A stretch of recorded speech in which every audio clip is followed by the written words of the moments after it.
Kalau tadi Ibu sampaikan juga bahwa pemerintah Belanda itu pernah membantu minyak sawit Indonesia, walaupun mungkin sifatnya tidak apa ya, tidak langsung kepada G2G, government to government gitu. Mungkin kepada apa sih namanya, lembaga riset mungkin ya Ibu ya. Saya masih ingat waktu itu Ibu mungkin masuk ke kantor yang EU itu, dia cuma punya waktu slot maksimum 15 menit. Ternyata kita nunggu di luar itu hampir 1 jam ya Bu ya.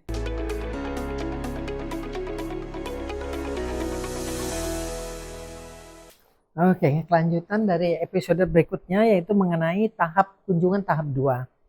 Kunjungan tahap 2 yang kita lakukan itu adalah pada tahun 2011 sampai tahun 2015.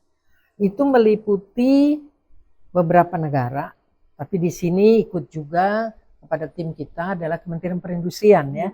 Kementerian Perdagangan, Kementerian Perindustrian yang ikut serta. Kemudian kunjungan ini kita adakan kembali kita ke Paris karena Paris yang pertama kurang berhasil. Kemudian ke Madrid. Dari Madrid kita ke Roma kembali kita ke Washington untuk membicarakan beberapa hal. Kemudian Berlin, Moskow, dan London, Den Haag, Mumbai, dan Thailand, Amsterdam, dan Brussels. Jadi kunjungan kedua ini agak banyak ya karena jangka waktunya juga kira-kira 5 tahun ya. Jadi pada kunjungan kita ke Roma, itu Roma dengan Madrid itu jadi satu posisinya bahwa mereka tidak akan menerapkan persyaratan sustainability Eropa selama mereka diberi kemudahan membeli minyak sawit dengan harga yang lebih murah tanpa pungutan-pungutan lainnya. Kemudian kunjungan kita ke Washington, kita ketemu dengan IPA, dengan Kementerian Pertanian Washington yang sangat keras mengatakan bahwa sawit ini land use change-nya, jadi perubahan penggunaan lahannya sangat tinggi dan mereka minta itu diturunkan. Kemudian kunjungan kita ke Berlin, kita mengunjungi pabrik Bunge yang ada di luar Berlin, yaitu yang memproduksi biodiesel dari rapeseed. Ya.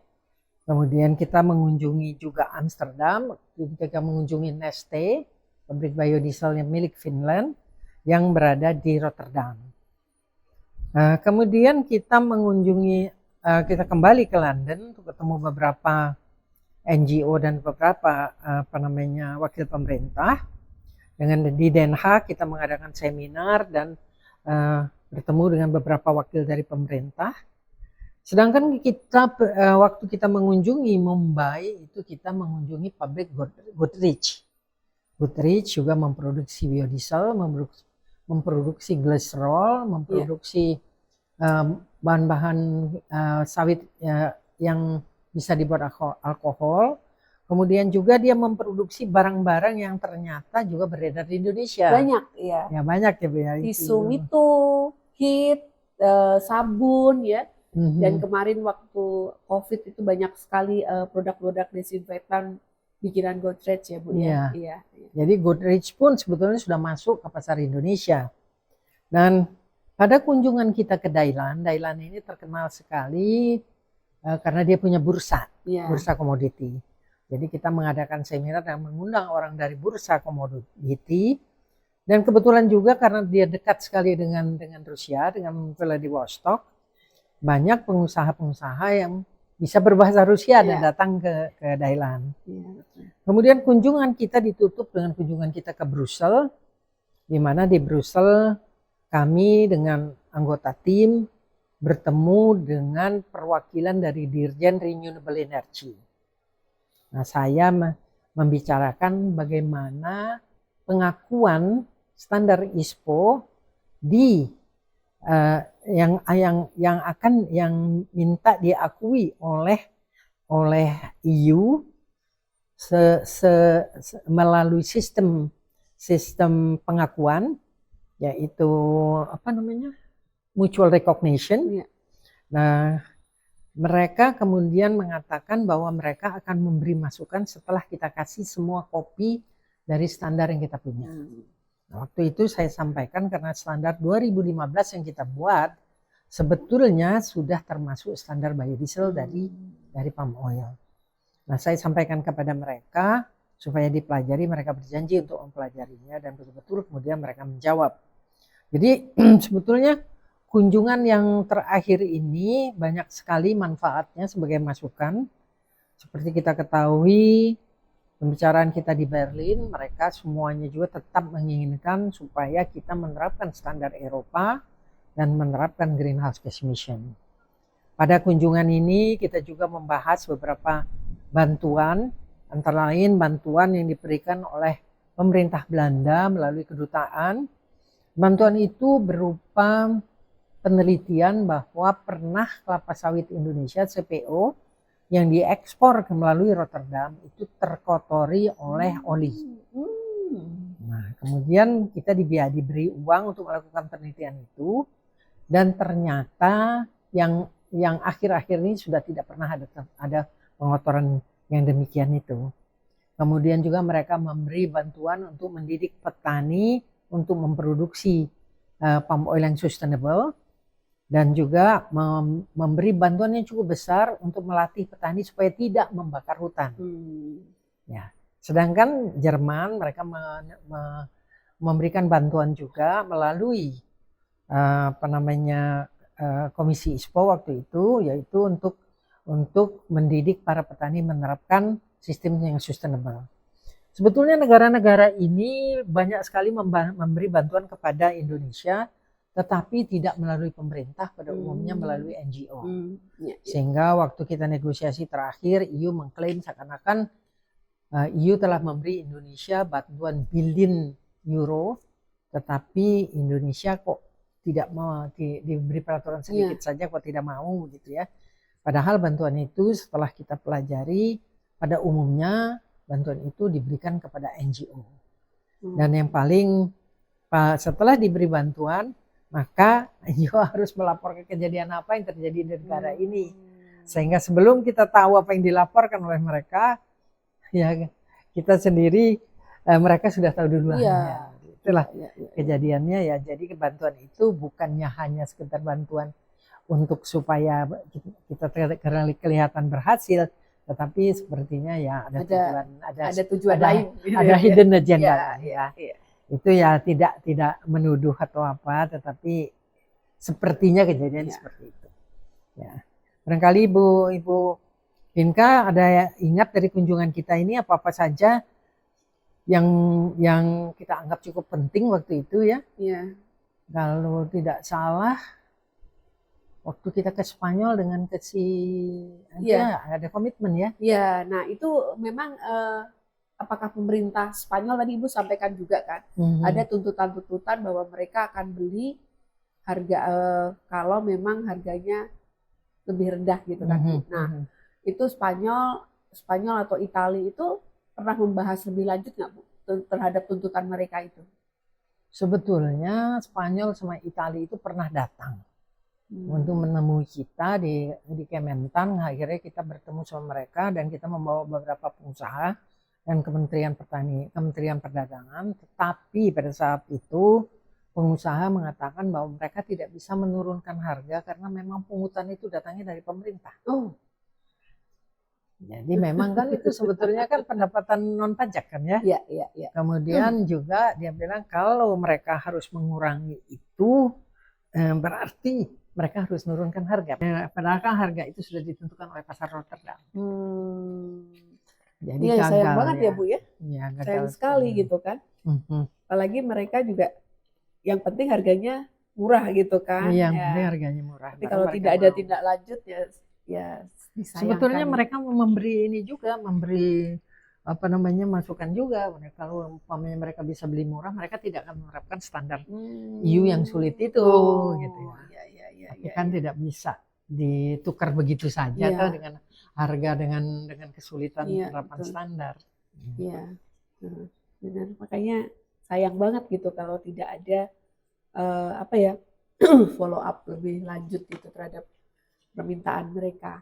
Nah, kalau tadi Ibu sampaikan juga bahwa pemerintah Belanda itu pernah membantu minyak sawit Indonesia, walaupun mungkin sifatnya tidak langsung kepada G2G, government to government gitu.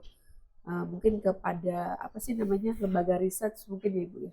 Nah, Gitu. kalau dulu pemerintah Iya. kedutaan Belanda Iya. memberi bantuan itu kepada Komisi ISPO Oh, langsung. Komisi ISPO Ibu Iya. ya. Oh, untuk research yang bahwa CPO kita itu kena oli itu. Bu. Iya, Oh, apakah itu masih berlanjut atau tidak? Itu Iya. kita kan melakukan penelitian itu di beberapa daerah. Memang kita melibatkan beberapa peneliti ya dari Iya. luar. Kenapa terkontaminasi itu, Bu?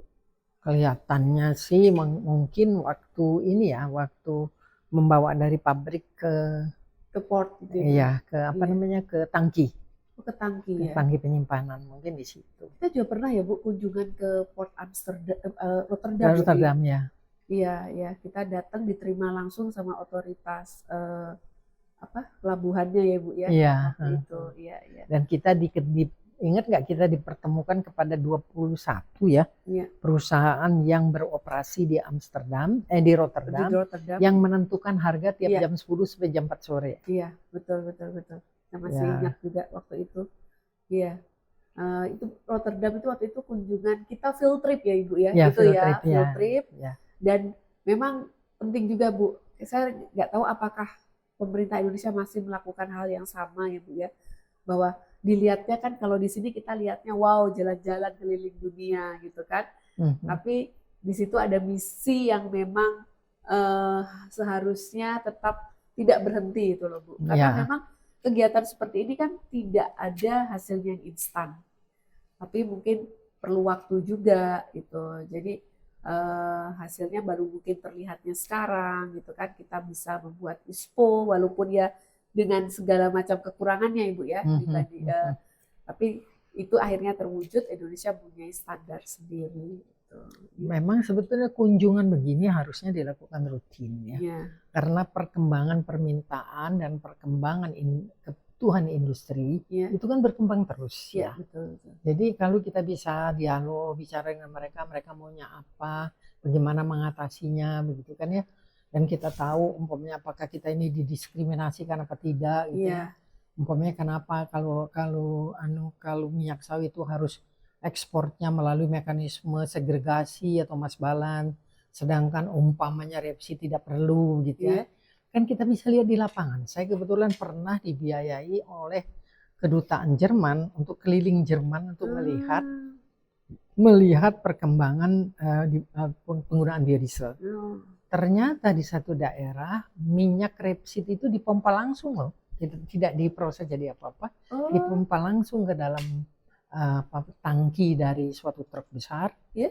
Itu terus jalan saja. Oh, wow, bisa udah begitu seperti itu ya. ya Bu ya. Iya, Jadi kita sebetulnya kunjungan-kunjungan yang begini yang kurang. Iya, kita mungkin dianggap bahwa perjalanan ke luar negeri itu pasti pemborosan, pasti apanya. Iya. Kadang itu ada knowledge, ada transfer knowledge lah. Kayak Iya, tadi iya. bilangnya begitu majunya rapeseed, pengolahan rapeseed itu. Belum yang lain Bu. Iya.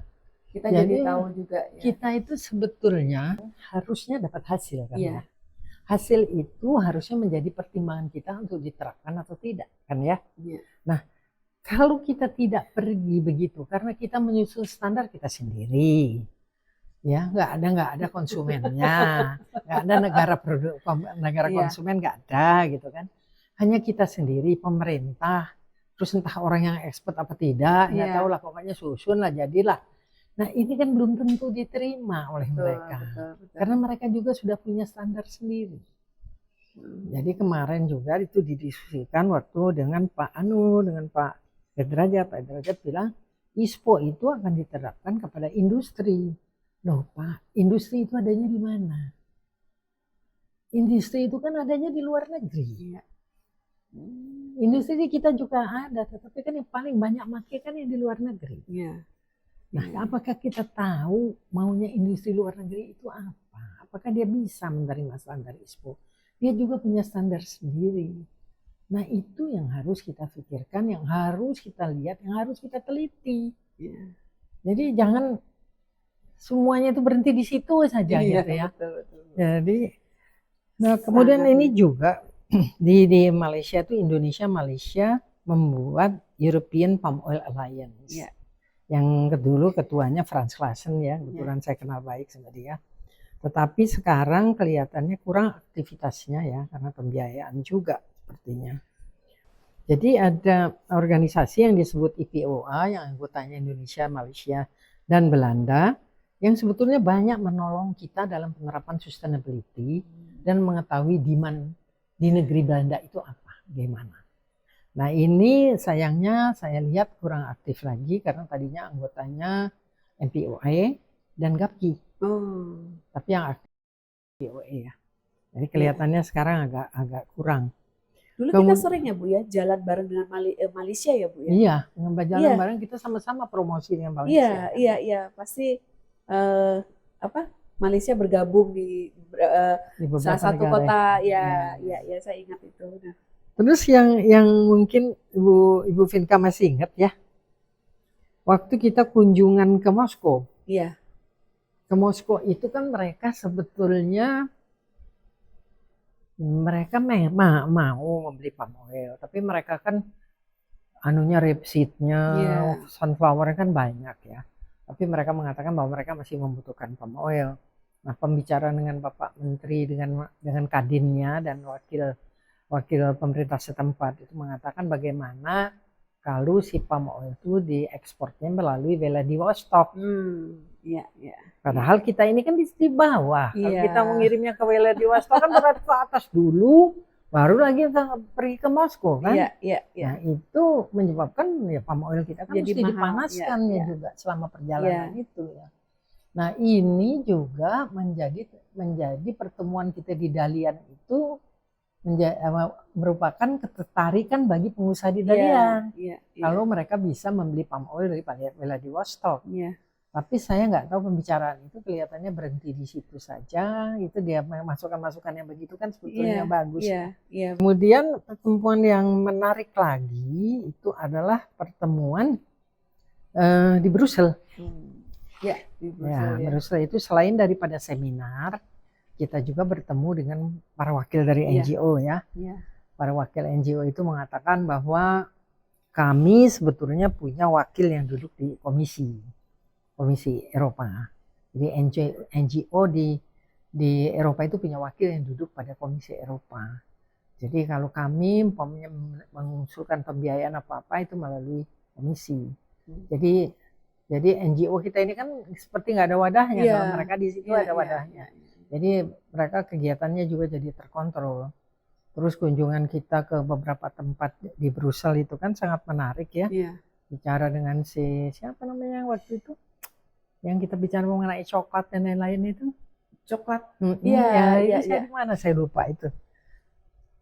Ada yang semuanya lady semuanya itu kan. Iya. Kita ngomong itu. Terus juga waktu di Brussel saya kan dengan tim ketemu dengan siapa yang saya katakan tadi dengan Direktorat Jenderal Renewable Energy ya. Jadi saya berikanlah usulan itu. Ya biasalah orang-orang Eropa kan kalau ngelihat usulan kita kan dengan muka yang tidak happy gitu ya, tapi diterima usulan itu dan sebetulnya kemudian mereka beri jawaban kira-kira apa yang harus dikoreksi supaya standar Indonesia itu bisa diakui oleh Eropa. Oh itu dari ini ya Bu ya. Dari pertanyaan, komen dan usulan kan kita mengajukan usulan kan Bu, revisi draft ISPO itu kan. Untuk MRE. Itu jadi dapat tanggapan ya Bu? Dapat tanggapan, itu yang saya katakan tanggapannya itu 61 halaman. Itu usulan dari 61 halaman yang saya baca itu sangat bagus sekali untuk bisa kita diakui secara MRE, jadi mutual recognition antara Indonesia dengan Komisi Eropa. Saya masih ingat waktu itu Ibu mungkin masuk ke kantor yang EU itu, dia cuma punya waktu slot maksimum 15 menit. Ternyata kita nunggu di luar itu hampir 1 jam ya Bu ya. Ya ternyata mereka underestimate aja ke rombongan yang datang kan. Kita hanya punya waktu 15 menit kalau nggak salah ya Bu ya. Iya, dirjennya bilang gitu. Kita hanya punya waktu 15 menit. Indonesia sama Malaysia di meja saya yang berdiri. Saya bilang maaf, saya terbang ke sini 14 jam. Saya bikin janji kepada Anda itu sudah 3 bulan yang lalu. Dan saya tidak terima kalau hanya kami tidak terima kalau hanya diterima 15 menit. Akhirnya kan sejam kita bicara sama dia. Sejam, ya hampir sejam lebih lah. Iya, betul. Itu pengalaman, kok katanya 15 menit ternyata lama juga gitu kan. Karena diprotes itu sampai orang Malaysia bilang, "Bos, kok ngomong begitu ya? Biarin aja sebenarnya daripada kita datang jauh-jauh cuma 15 menit." Iya, betul Bu. Itu baru opening aja udah cut, udah selesai ya Bu ya. Iya, jadi ternyata direspon juga ya Bu ya sama mereka. Iya, direspon ya. Tinggal kita aja follow up-nya seperti apa. Jadi ini kunjungan kita yang dari tahun 2006 sampai 2015, 11 tahun. Saya agak kecewa ya karena kok saya melihat tidak ada yang ditanggapi gitu ya kunjungan ini ya. Ditanggapi oleh pemerintah Indonesia. Pemerintah Indonesia harusnya kan. Karena kunjungan ini untuk menjadi masukan bagi aturan perdagangan kita kepada mereka. Karena mereka kan sudah lebih dahulu daripada kita, ya kita sekarang meminta pengakuan dari mereka. Iya.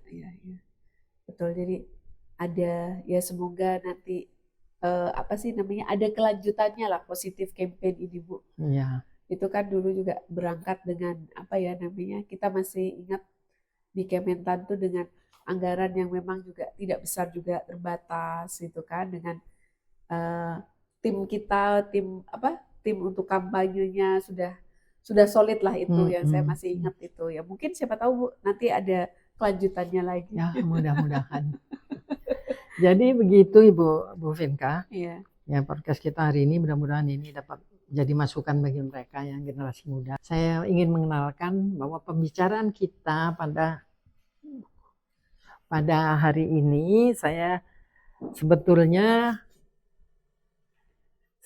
tulis di dalam buku yang saya tulis sendiri, yaitu penerapan sustainability di kebun sawit Indonesia.